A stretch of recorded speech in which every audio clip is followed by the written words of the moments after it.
Hello बच्चों, आज हम लोग वेरी इंपॉर्टेंट टॉपिक स्टडी करने वाले हैं। Fuel sales and corrosion. तो आइए आज हम लोग फ्यूल सेल्स और कोरोजन को समझते हैं। फ्यूल सेल्स, फ्यूल ईंधन। Fuel cells are those cells which produce electrical energy। Fuel cell से हम लोगों को क्या प्राप्त होगी? Electrical energy. जब हम लोग फ्यूल्स को बर्न करेंगे, फ्यूल्स का जब कंबशन होगा तो उससे बच्चों इलेक्ट्रिकल एनर्जी प्रोड्यूस होगा। यानी फ्यूल्स को जब हम लोग कंबशन करेंगे उससे इलेक्ट्रिकल एनर्जी प्राप्त होगी और उस इलेक्ट्रिकल एनर्जी को हम लोग यूज करेंगे, बल्ब जला लेंगे, पंखा चला लेंगे। तो आज हमें फ्यूल के द्वारा प्राप्त होने वाली है बच्चों इलेक्ट्रिकल एनर्जी। कैसे? तो आइए जानते हैं। Fuel cells are those cells which produce electrical energy directly from the combustion of fuels such as hydrogen, methanol और मीथेन। तो फ्यूल्स के रूप में हाइड्रोजन हम यूज कर सकते हैं, मिथेनॉल यानी मिथाइल अल्कोहल यूज कर सकते हैं, और मीथेन। जब हाइड्रोजन या मिथेनॉल या मीथेन का क्या होगा बच्चों? कंबशन होगा। जब इसको हम जलाएंगे, बर्न करेंगे, तब इसकी मदद से हमें प्राप्त होने वाली है क्या बच्चों? Electrical energy. The most successful fuel cell is H2O2 cell. लेकिन सबसे जो सक्सेसफुल फ्यूल सेल है उसका नाम है बच्चों H2O2 सेल। यहां से एक ऑब्जेक्टिव भी बनती है, पूछता है कभी कभी ये क्वेश्चन, इनमें से फ्यूल सेल का एग्जाम्पल कौन सा है? तो आप आंसर मार सकते हैं बच्चों H2O2 सेल। फ्यूल सेल का नाम H2O2 सेल क्यों पड़ा? क्योंकि इसमें टू गैसेस के बीच रिएक्शंस होती है, हाइड्रोजन गैस और ऑक्सीजन गैस के बीच। इसीलिए इस फ्यूल सेल का नाम है बच्चों H2O2 सेल। H2O2 सेल क्या है? आंसर होगा फ्यूल सेल है। तो सबसे जो सक्सेसफुल फ्यूल सेल देखा गया बच्चों, वो कौन सा बच्चों? H2O2 cell. The reaction between hydrogen and oxygen to produce water and energy. H2O2 fuel cell में क्या होता है? H2 और O2 गैस के बीच रिएक्शंस होती है और रिएक्शंस के फलस्वरूप क्या प्रोड्यूस होता है? वाटर।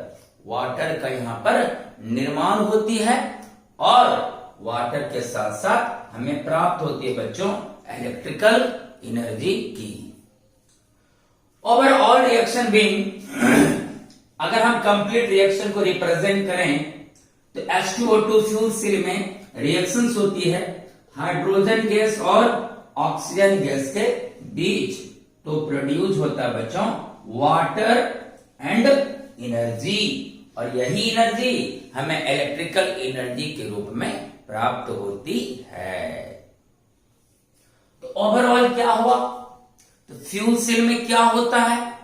तो आप कहेंगे कि फ्यूल सेल में फ्यूल्स को बर्न किया जाता है और जब फ्यूल का कंबशन होती है तो हमें इलेक्ट्रिकल एनर्जी की प्राप्ति होती है। आइए इसके स्ट्रक्चर को देखते हैं। ये देखो, ये हमारा कंटेनर हो गया जिसमें आप देख सकते हैं 2 इलेक्ट्रोड्स नजर आ रही है। ये इलेक्ट्रोड यहां काम कर रहा है बच्चों एनोड का, और ये इलेक्ट्रोड काम कर रहा है बच्चों कैथोड का। और हम आपको कई टाइम्स बोले हैं कोई भी सेल हो वो किसके तरह वर्क करता है, गैल्वेनिक सेल की तरह, जिसमें आप जानते हैं राइट में रिडक्शन और लेफ्ट में ऑक्सीडेशन होती है। Loan left oxidation anode negative. Cell में जो एनोड होगा वो क्या होगा बच्चों, नेगेटिव होगा, और जो कैथोड होगा वो पॉजिटिव इलेक्ट्रोड होगा।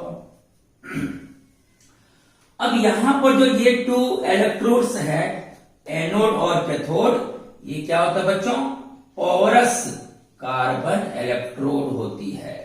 ये कार्बन का प्लेट्स है और ये भी कार्बन का प्लेट्स है।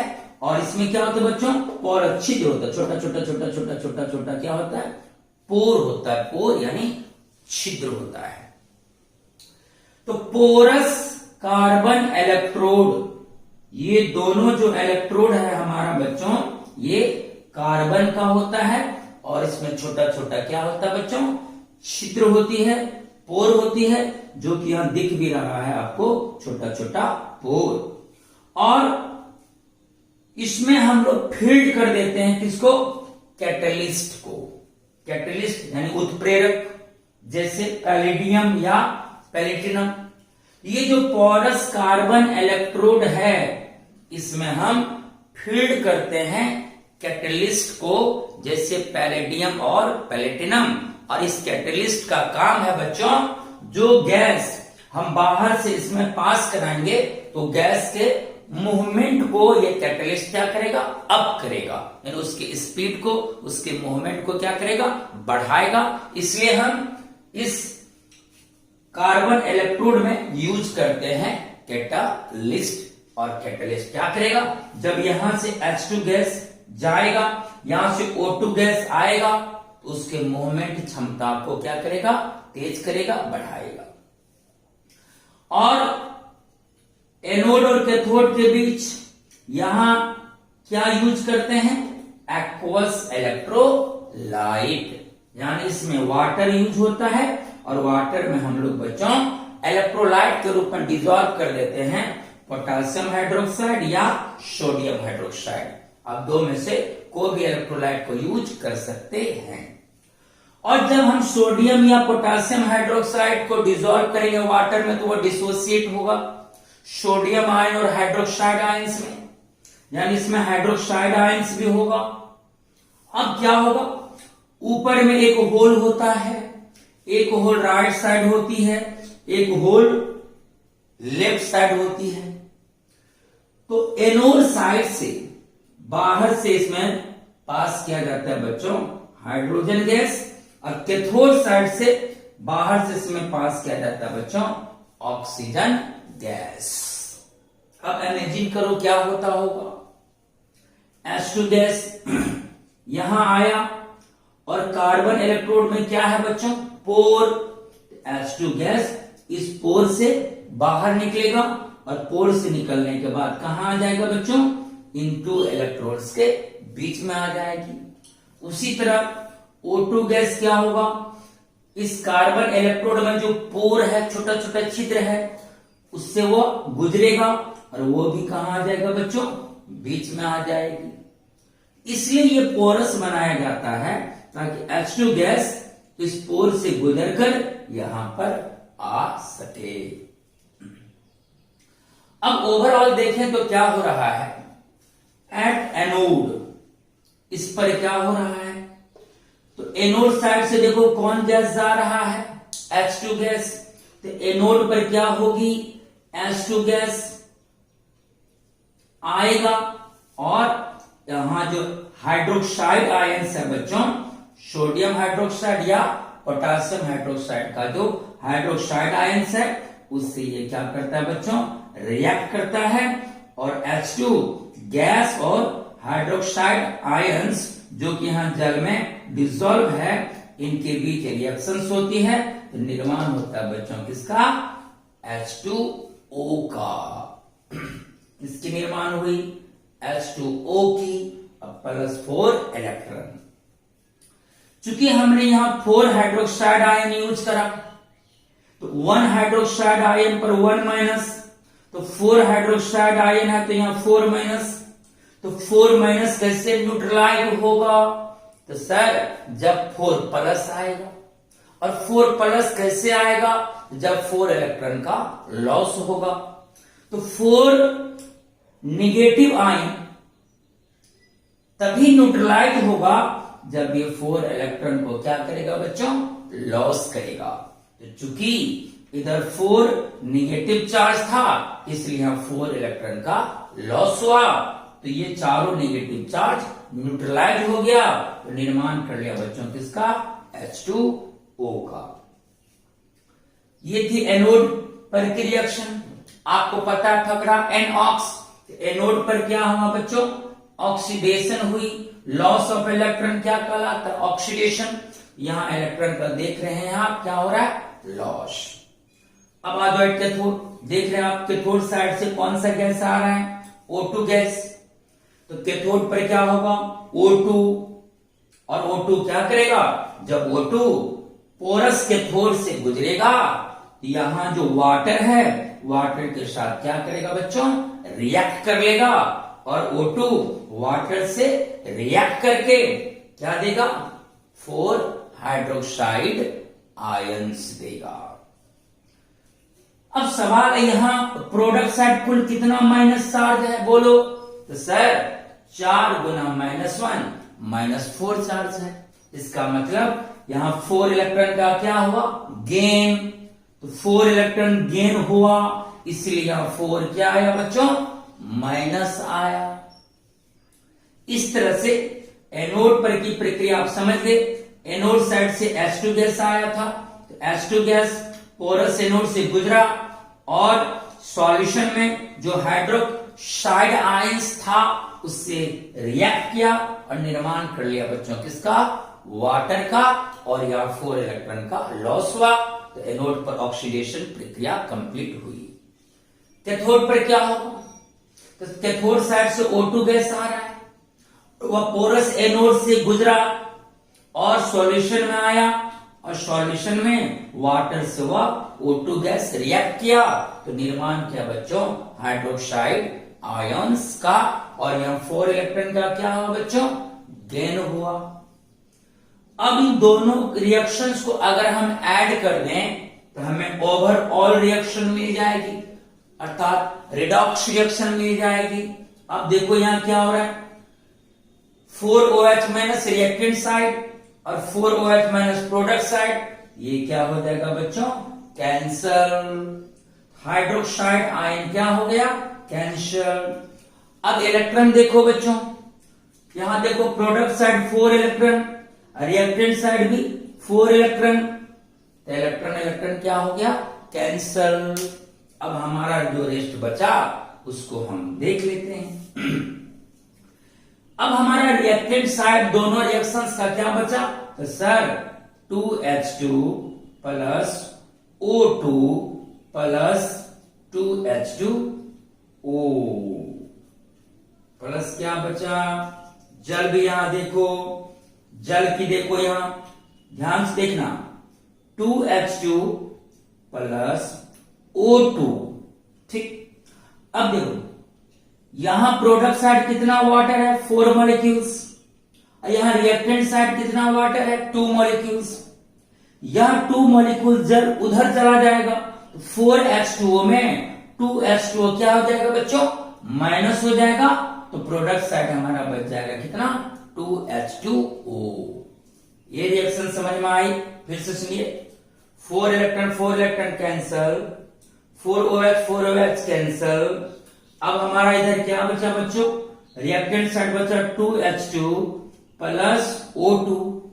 अब देखो वाटर पहला रिएक्शन में प्रोडक्ट साइड है और सेकेंड रिएक्शन में रिएक्टेंट साइड है, लेकिन प्रोडक्ट साइड वाटर ज्यादा है, देखो 4 मॉलिक्यूल वाटर है, और रिएक्टेंट साइड कितना है, 2 मॉलिक्यूल वाटर का, तो 2 मॉलिक्यूल वाटर चला जाएगा किधर, प्रोडक्ट साइड। तो प्रोडक्ट साइड पहले से 4H2O है, तो 4H2O में ये 2H2O क्या होगा बच्चों, माइनस होगा, तो product side net water molecule बचेगा कितना बच्चों, 2H2O।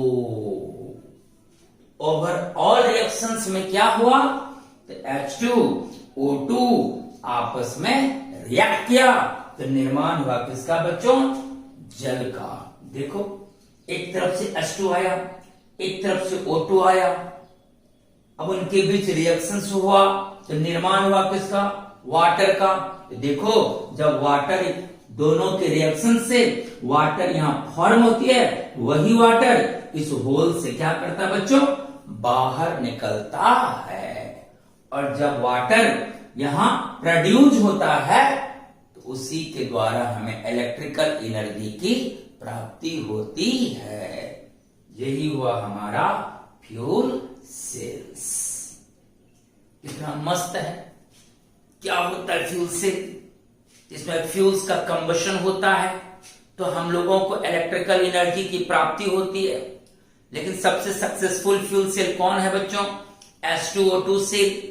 इसमें एक होल से H2 गैस आती है, एक होल से O2 गैस आती है, रिएक्शंस होती है, तो वाटर प्रोड्यूस होता है, और नेक्स्ट होल से वाटर बाहर निकलता है, और वही उसी समय हमें इलेक्ट्रिकल एनर्जी की प्राप्ति होती है। ओवरऑल रिएक्शंस आपको यहां पर रिप्रेजेंट किया गया है। सारी बातें समझ में आ गई फ्यूल सेल्स की। अब हम लोग आते हैं बच्चों corrosion, very very important topic, corrosion. Corrosion क्या होता है, slow eating up of metals. इसमें क्या होता है, जो धातु होती है, मेटल होती है, धीरे धीरे धीरे धीरे मेटल नष्ट होता जाता है।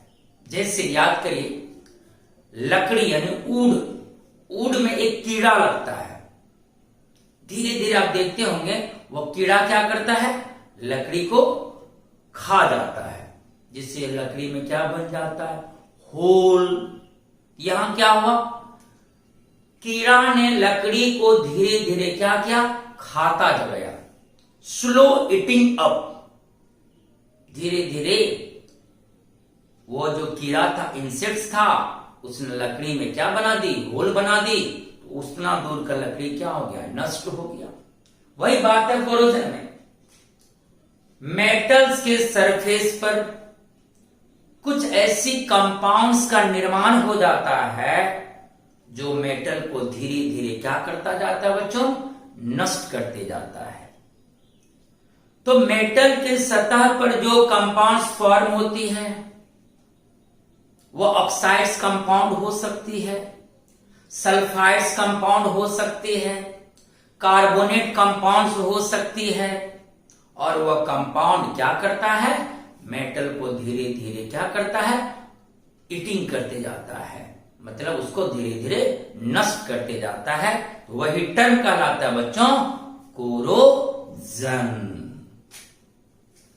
कोरोजन क्या है, the process of slow eating up to metals. धीरे धीरे मेटल को क्या करता है, नष्ट करते जाता है, by gases and water vapours present in atmosphere.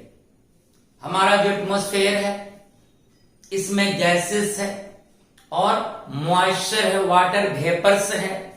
जब मेटल एटमॉस्फेयर में मौजूद गैस के और वाटर वेपर्स के कांटेक्ट में आता है, तब मेटल के सतह पर कुछ कंपाउंड्स का निर्माण होती है जो मेटल को धीरे धीरे क्या करता है बच्चों, नष्ट करते जाता है। वही कहलाता है बच्चों कोरोजन।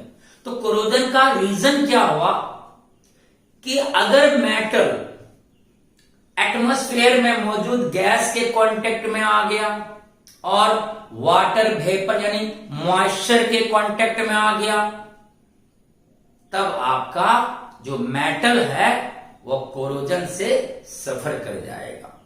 इसलिए हम लोग क्या करते हैं, एटमॉस्फेयर में मौजूद गैस और वाटर वेपर्स का कांटेक्ट ना हो मेटल्स में, तो हम लोग मेटल के ऊपर क्या करते हैं बच्चों, पेंट चढ़ा देते हैं, पेंट कर कोटिंग कर देते हैं। क्यों? ताकि अगर हम पेंट कर दें, कोटिंग कर दें, तो मेटल डायरेक्ट एटमॉस्फेरिक गैसेस और वाटर वेपर्स के कांटेक्ट में नहीं आ पाएगा, तो वहां मेटल का कोरोजन नहीं होगा।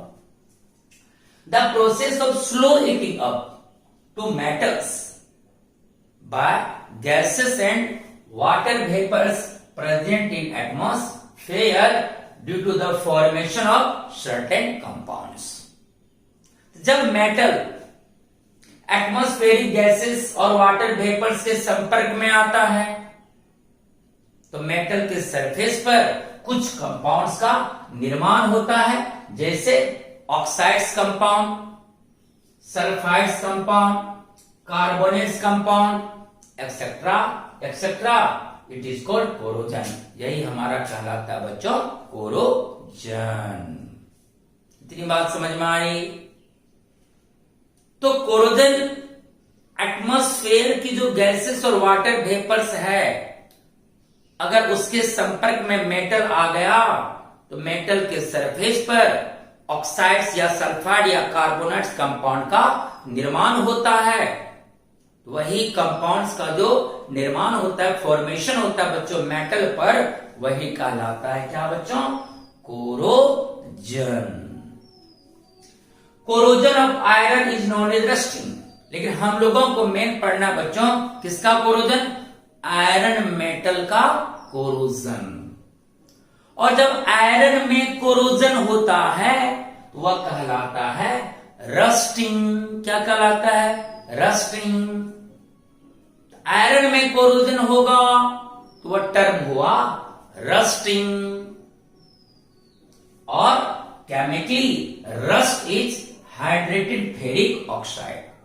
तो आयरन की सतह पर जो कंपाउंड फॉर्म होती है, उसे हम लोग कहते हैं बच्चों रस्ट। क्या बोलते हैं? रस्ट। और उस कंपाउंड का फॉर्मूला होता है बच्चों ferric oxide. Ferric oxide dot x molecules of water. कभी कभी ये ऑब्जेक्टिव भी पूछता है, इनमें से रस्ट का केमिकल फॉर्मूला क्या होता है? आप ऐसे रटेंगे बच्चों, रस्ट का फॉर्मूला होता है ferric oxide x molecule of water. ये हुआ हाइड्रेटेड फेरिक ऑक्साइड। क्योंकि इसमें जल कनेक्ट है, तो हाइड्रेटेड Fe2O3 फेरिक ऑक्साइड, तो हाइड्रेटेड फेरिक ऑक्साइड। तो अलग अलग मेटल में जब कोरोजन होता है, तो उसका नाम अलग अलग होती है, अलग अलग कंपाउंड्स वहां सरफेस पर बनती है। लेकिन आयरन में जो कोरोजन होता है, उसको हम लोग क्या कहते हैं बच्चों? रस्टिंग कहते हैं। और जो कंपाउंड आयरन के सरफेस पर बनती है रस्टिंग के कारण, उसको कहते हैं रस्ट, जिसका फॉर्मूला होता है बच्चों ferric oxide dot x molecules of water Fe2O3 XH2O। ये फॉर्मूला हुआ बच्चों किसका? रस्ट का।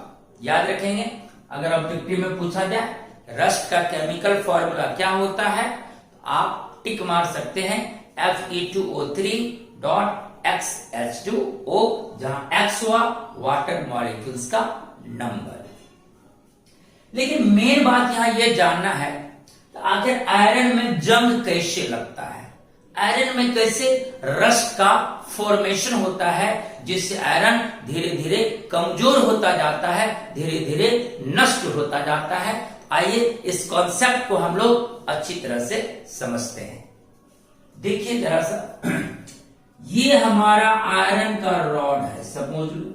ये क्या है बच्चों? आयरन, लोहा। आयरन रॉड है। और मान लेते हैं कि यह आयरन रॉड एटमॉस्फेयर के संपर्क में आ गया डायरेक्ट। एटमॉस्फेयर में जो मॉइस्चर है, नमी है, वो नमी आयरन के सरफेस पर गिरा, उसके कांटेक्ट में आ गया। तो मॉइस्चर मींस क्या हुआ? एटमॉस्फेयर में जो मॉइस्चर है, नमी है, मॉइस्चर मीन्स क्या हुआ, वाटर। तो मान लेते हैं कि एटमॉस्फेयर में जो मॉइस्चर है वह आयरन रॉड के सरफेस पर क्या हुआ, गिर गया, उसकी कांटेक्ट में आ गया। मान लेते हैं ये जो गुब्बारा की तरह दिख रहा है बच्चों, इसको हम मान लेते हैं क्या, वाटर ड्रॉप। ये वाटर का एक बूंद है, ठीक। अब क्या होता है कि आयरन यानी लोहा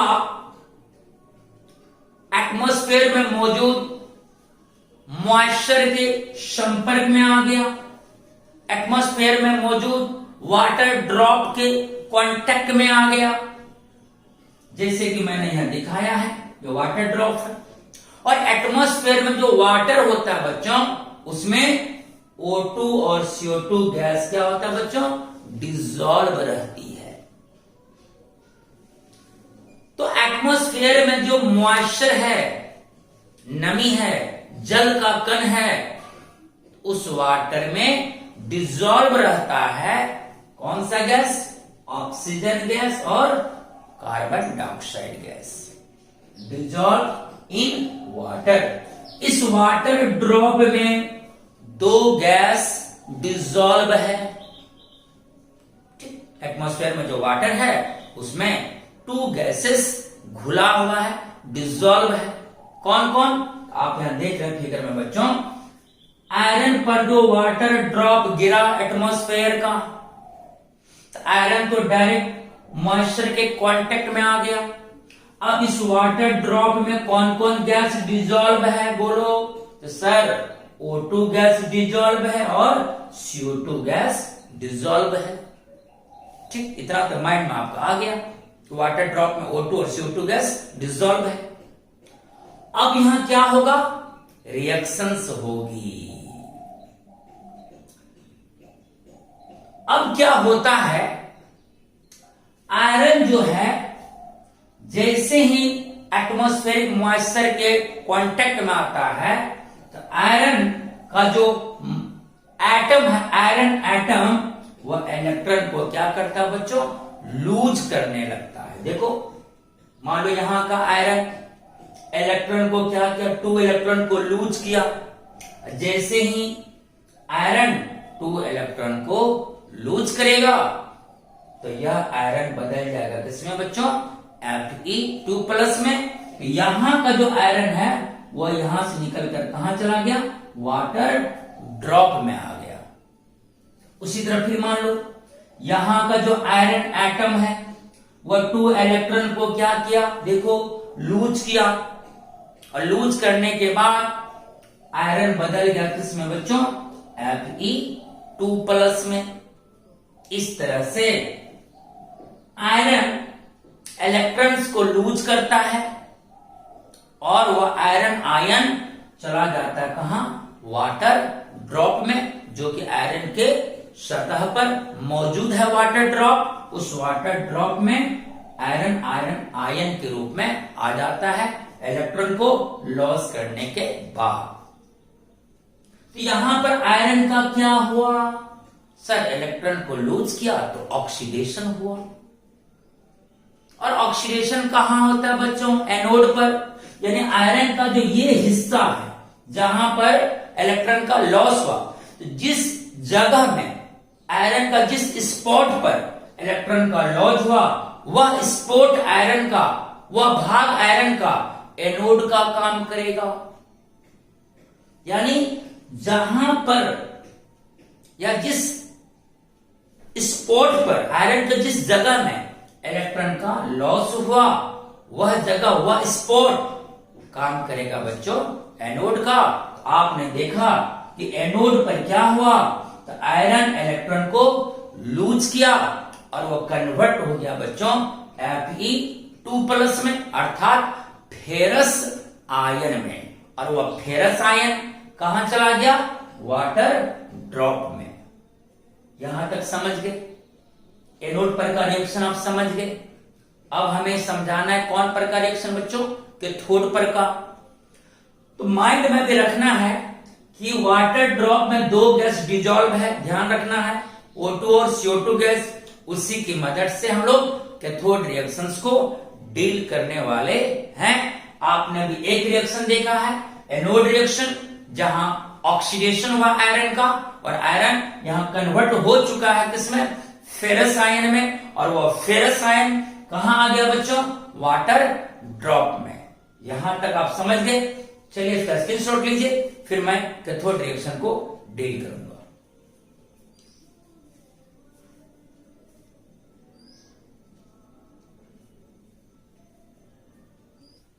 आइए अब हम लोग एनोड और कैथोड रिएक्शंस को जानते हैं।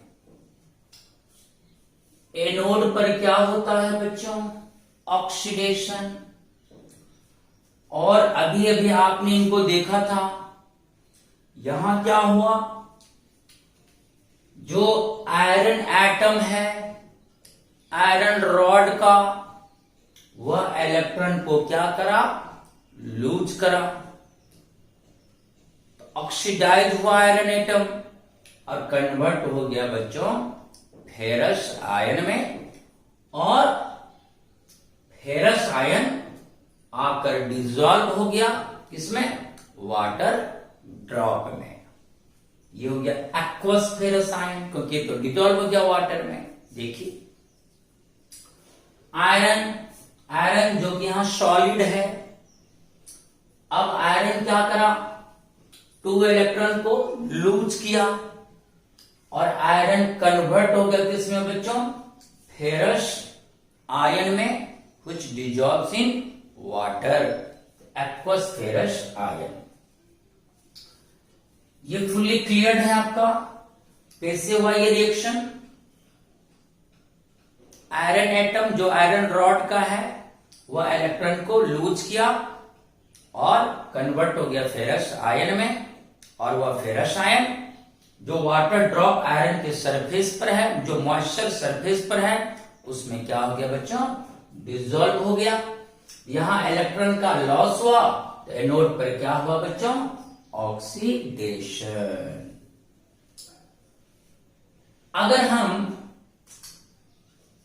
2 आयरन यूज करते हैं, सपोज, क्योंकि हमको बैलेंस करने में आगे सही रहेगा, इसलिए हम यहां पर 2Fe यूज कर रहे हैं। यहां भी 2 लग जाएगा, यहां भी 2 लग जाएगा, तो यहां हो जाएगा बच्चों कितना, 4 इलेक्ट्रॉन। क्लियर है। 4 इलेक्ट्रॉन लूज होगा तो 4 प्लस आ जाएगा, देख लो 2 इंटू 2 4 प्लस आ जाएगा। ये हमारा हो गया एनोड रिएक्शन, यहां निर्माण हो गया बच्चों फेरस आयन का। एनोड रिएक्शन हो गई, मैं इसको इक्वेशन 1 मान लेता हूं। अब क्या होगा, आपको पता है इस वाटर ड्रॉप में कौन सा गैस यहां डिसॉल्व है, बोलो, CO2 गैस। तो ये जो CO2 गैस वाटर ड्रॉप में डिसॉल्व है, तो CO2 गैस बच्चों क्या करेगा, वाटर मॉलिक्यूल से रिएक्ट कर जाता है। और जब CO2 गैस वाटर मॉलिक्यूल से रिएक्ट करता है, तो इन दोनों के रिएक्शन से बनती है बच्चों कार्बोनिक एसिड H2CO3। तो CO2 gas dissolved in water which reacts with water molecule to form carbonic acid। अब वो कार्बोनिक एसिड तुरंत रिवर्सिबली रूप से डिसोसिएट कर जाता है। जैसे ही कार्बोनिक एसिड बनेगा, वह क्या होगा बच्चों, तुरंत डिसोसिएट कर जाता है हाइड्रोजन आयन में और कार्बोनेट आयन में। यानी अब वाटर ड्रॉप के अंदर हाइड्रोजन आयंस भी है और कार्बोनेट आयन भी है। हाइड्रोजन आयन अब यहां आ गया वाटर ड्रॉप में, CO2 और H2O के बीच रिएक्शन हुआ तो कार्बोनिक एसिड बना। कार्बोनिक एसिड तुरंत डिसोसिएट किया, अब डिसोसिएट करके दिया बच्चों हाइड्रोजन आयन और कार्बोनेट आयन। इसका अर्थ हुआ कि अब इस वाटर ड्रॉप में बहुत सारा क्या है बच्चों, हाइड्रोजन आयंस भी है। ठीक। क्लियर हो गया। अब कैथोड रिएक्शन क्या होता है, जो H प्लस वाटर ड्रॉप में बना, अब उस H प्लस से वाटर ड्रॉप में जो O2 गैस है बच्चों, अब वह O2 गैस वाटर ड्रॉप में मौजूद हाइड्रोजन आयंस के साथ क्या करता है, रिएक्ट कर जाता है। O2 आपको पता है वाटर ड्रॉप में O2 भी डिजॉल्व था। अब वो O2 गैस क्या करेगा, तो वाटर में जो डिजॉल्व है हाइड्रोजन आयंस, यही वाला हाइड्रोजन आयंस, उसके साथ ये क्या करेगा बच्चों, रिएक्ट करेगा। O2 जब H के साथ प्लस के साथ रिएक्ट करेगा तो निर्माण कर लेगा बच्चों वाटर मॉलिक्यूल्स का। ये बैलेंस नहीं है, आइए हम लोग इसको बैलेंस करें। देखो बच्चों, यहां कितना ऑक्सीजन है 2, यहां किधर कितना है बोलो 1, आगे यहां क्या लगाना होगा 2। अब दोनों तरफ 2 ऑक्सीजन हो गया, इधर भी 2 ऑक्सीजन, इधर भी 2 ऑक्सीजन, ऑक्सीजन मेरा बैलेंस्ड हो गया। अब देखो यहां 2 लगाने से हाइड्रोजन कितना हो गया, 2 2 जा 4, यहां पर आगे हमको लगाना बच्चों 4। अब दोनों तरफ क्या हो गया, बैलेंस्ड, 2 ऑक्सीजन इधर, 2 ऑक्सीजन इधर, 4 हाइड्रोजन इधर, 4 हाइड्रोजन इधर, बैलेंस्ड हो गया। अब यहां टोटल कितना प्लस चार्ज हो गया, तो सर 4 प्लस, 1 हाइड्रोजन पर 1 प्लस, तो 4 है तो 4 प्लस हो गया। तो 4H प्लस कैसे न्यूट्रलाइज होगा, तो जब ये 4 इलेक्ट्रॉन को गेन करेगा, तो 4 प्लस आयंस 4 इलेक्ट्रॉन का गेन होगा, तो चारों प्लस क्या होगा बच्चों, डिस्चार्ज हो जाएगा, और ये कंबाइन करके बना लिया क्या, H2O। ये हुआ आपका कैथोड रिएक्शन, क्योंकि यहां इलेक्ट्रॉन का क्या हुआ बच्चों, गेन हुआ, ये हुआ कैथोड रिएक्शन। तो जहां ऑक्सीजन H प्लस के साथ रिएक्ट करता है, वह स्पॉट या वह जगह काम करेगा बच्चों कैथोड का। बोलो फुली क्लियर हो गया। ये मेरा हुआ एनोड रिएक्शन और ये मेरा हुआ कैथोड रिएक्शन। एनोड रिएक्शन को मैं इक्वेशन 1 मान लिया और कैथोड रिएक्शन को इक्वेशन 2 मान लिया। अब एनोड और कैथोड रिएक्शन को हम क्या करेंगे बच्चों, ऐड करेंगे, जोड़ेंगे, तो हमें ओवरऑल रिएक्शन मिल जाएगी। लिखते हैं इक्वेशन 1 प्लस इक्वेशन 2। देखते हैं क्या होता है। देखो, product side 4 electron, reactant side 4 electron, cancel हो गया। और कुछ कैंसिल होगा, इसको देखना है और इसको देखना है। इन दोनों रिएक्शंस को हम ऐड कर रहे हैं। अब हमारा यहां बचा बच्चों 2Fe सॉलिड प्लस, तो एनोड रिएक्शन का रिएक्टेंट केवल यही था, तो उतार ली। अब कैथोड का रिएक्टेंट O2 है, देखो O2 gas plus 4 hydrogen ions gives, अब प्रोडक्ट्स को लिखना है, तो 2 फेरस आयन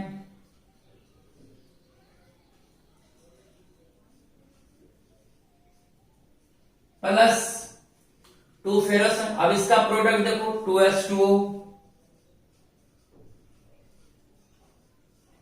ये मेरा हो गया बच्चों ओवरऑल रिएक्शन। चलिए, anode plus cathode gives overall reaction अर्थात रिडॉक्स रिएक्शन। अब इस रिएक्शन में यहां क्या हुआ, बन गया यहां मेरा बच्चों फेरस आयन, फेरस आयंस बन गया। Fe2 प्लस फेरस आयंस होता है, फेरस आयंस बन गया। अब क्या होगा, the ferrous ions are further oxidised. अब जो फेरस आयंस बना, यह पुनः क्या करेगा, इसका ऑक्सीडेशन होगा बाय एटमॉस्फेरिक ऑक्सीजन। अब जो फिर एटमॉस्फेयर में ऑक्सीजन है या वाटर में जो और भी ऑक्सीजन डिसॉल्व है वाटर ड्रॉप में, अब उस ऑक्सीजन के साथ पुनः रिएक्शन होगा किसका? फेरस आयंस का। तो देखते हैं फेरस आयंस का पुनः ऑक्सीडेशन होगा किसके साथ? O2 के साथ, क्योंकि वाटर ड्रॉप में तो और भी ऑक्सीजन डिसॉल्व होगा और जो फेरस आयन फॉर्म हुआ वह पुनः वाटर ड्रॉप में डिसॉल्व ऑक्सीजन गैस से क्या करेगा बच्चों? रिएक्ट करेगा और साथ ही साथ वाटर भी वहां रिएक्शन में भाग लेगा।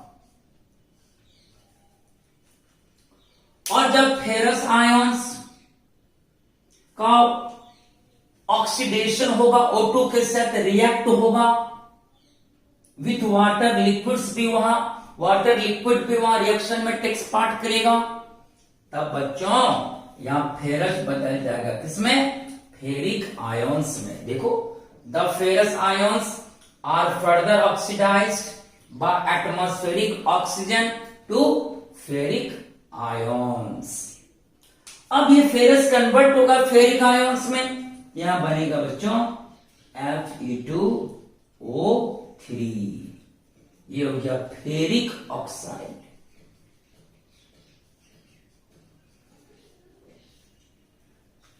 क्लियर हो गया? तो यहां फेरस था, फेरस कन्वर्ट हो गया किसमें? फेरिक ऑक्साइड में। देखो आयरन का यहां बैलेंसिंग कितना है? 3।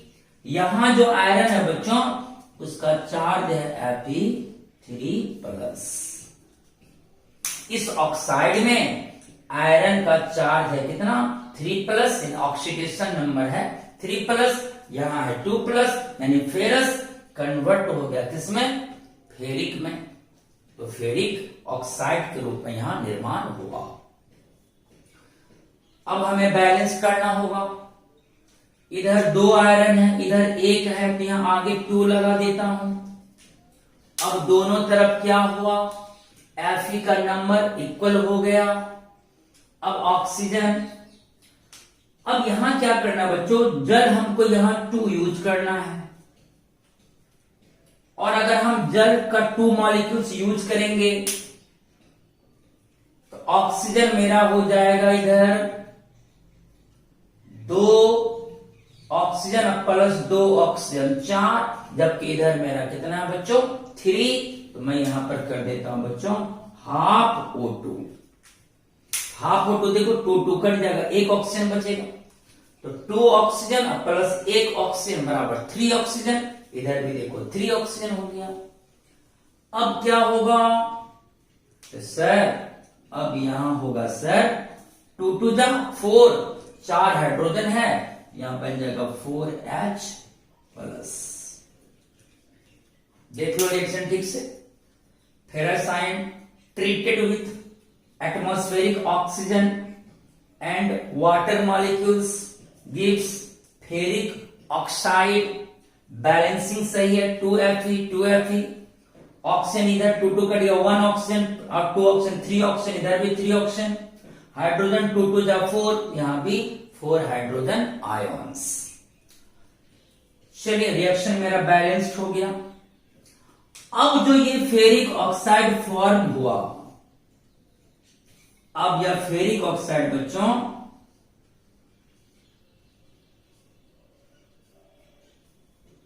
X मॉलिक्यूल ऑफ वाटर से कंबाइन कर जाता है। वाटर का नंबर हुआ X, यहां नंबर फिक्स्ड नहीं है इसलिए X मान ली। अब जो फेरिक ऑक्साइड फॉर्म हुआ, अब यह ferric oxide finally X molecule of water के साथ कंबाइन करेगा तो निर्माण कर लेगा बच्चों Fe2O3.XH2O। यही हमारा होता है बच्चों रस्ट। क्या होता है? रस्ट। इस तरह से आयरन के सतह पर एक कंपाउंड बन गया जिसका नाम हो गया बच्चों रस्ट, जो आयरन का ऑक्साइड है, oxide of iron, ferric oxide, oxide compound बन गया आयरन के सरफेस पर, जिसका नाम है बच्चों रस्ट। यही जब रस्ट आयरन के सरफेस पर बनती है तो धीरे धीरे आयरन वहां का नष्ट होने लगता है, आयरन जो है वो धीरे धीरे कमजोर हो जाता है। पूरी कहानी में क्या क्या सीखे हम लोग, एक बार हम इसको रिवीजन कर लेते हैं। आयरन, इस पर एटमॉस्फेरिक, ये आयरन रॉड है सपोज, यह एटमॉस्फेयर के संपर्क में आ गया, तो मान लेते हैं कि एटमॉस्फेरिक मॉइस्चर इस पर आके गिर गया, वाटर ड्रॉप बन गया, और उस वाटर ड्रॉप में मॉइस्चर में CO2 और O2 गैस डिजॉल्व रहता है, और जब ये आयरन मॉइस्चर के संपर्क में आता है तो आयरन जो है वह ऑक्सीडाइज होने लगता है, इलेक्ट्रॉन को लूज करता है, तो आयरन बदल जाता है बच्चों फेरस आयन में। यहां पर आपका एनोड रिएक्शन हुआ, ऑक्सीडेशन।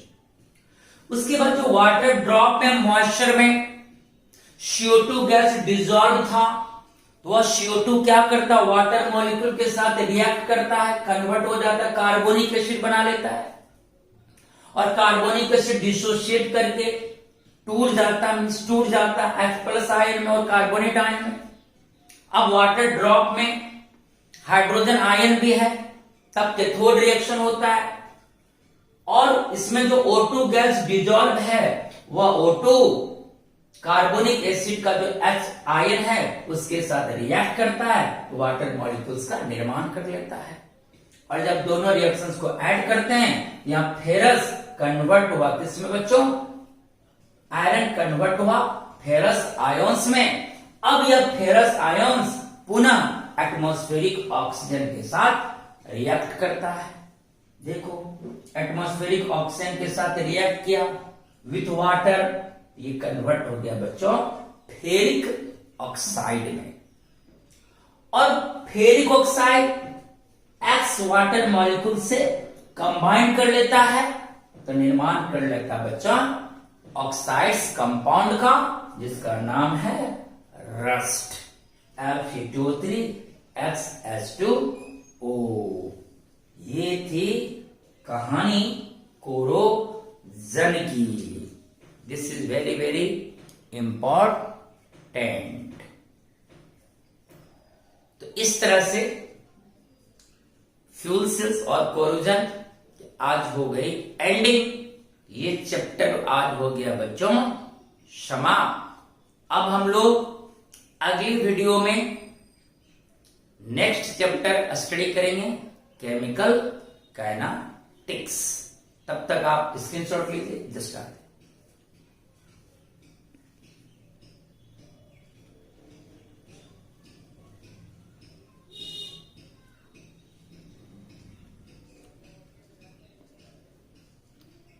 ओके,